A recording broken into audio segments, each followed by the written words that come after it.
I want to take a minute to tell you the story of how my wife led our family into foster care.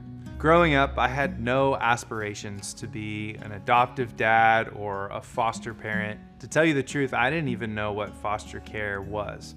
My wife, on the other hand, had decided that she was going to adopt a child before she entered middle school. I still remember the day that she came to me and she asked me, "What do you think about becoming foster parents?"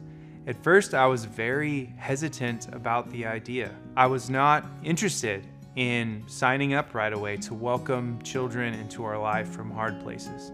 And I think one of the main reasons is I couldn't wrap my head around the concept of pouring myself out for a child only to have them leave our home. Yet after a while and her persistence, I agreed to go to an orientation to learn more about what fostering was all about. And I remember at the orientation, they shared stories and statistics of kids who were in care. Some of those statistics really cut straight to my heart.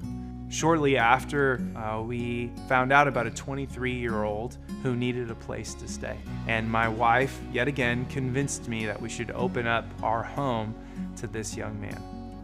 As we heard his story and got to know him, we found out some heartbreaking details about his journey into foster care. When he was 14 years old, he was part of this horrific event that resulted in his entire family dying except for him. He was the only one who survived. And that event led him to enter into foster care. And the thing about his story that made me the most angry, that broke my heart the most, is that this boy at 14 years old, after going through one of the worst things I can imagine, being in foster care, there was no family available to take care of him. He ended up staying in a group home for his entire adolescence. I remember one day sitting with him. We were actually driving in the car. I know exactly the street we were on, and I asked him about why he played so many video games. And I'll never forget his answer. He said, "Well, I don't really like this world. And when I play video games, I'm taken to a place where nobody can hurt me." Hearing those words in that moment, all of my hesitation about becoming a foster parent melted away, and I was left sitting with a little boy who needed a home.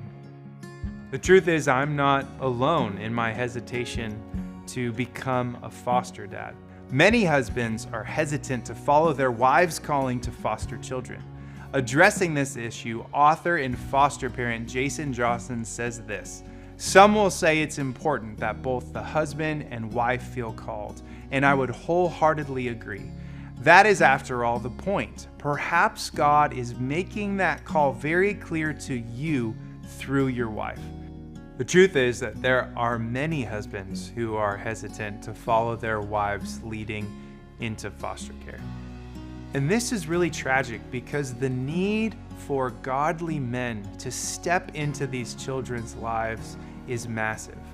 One national study found that 46% of children involved in the foster care system had not seen their fathers in the last year. Yet study after study suggests that children with involved, loving fathers are significantly more likely to do well in school, to have healthy self-esteem, to exhibit empathy, even to avoid high-risk behaviors like drug use and criminal activity. Foster dads have a unique opportunity to be present and committed to children who need fathering, and in doing so, they can make a significant difference in that child's life. Most of the children I've fostered have moved on from my home, but I am so grateful that at such a crucial and vulnerable time in their life, God allowed me to play a role in making sure that these children knew how much God loved them. To find out how you can make a difference in a child's life, head to fosterthecity.org and sign up to attend an interest meeting today.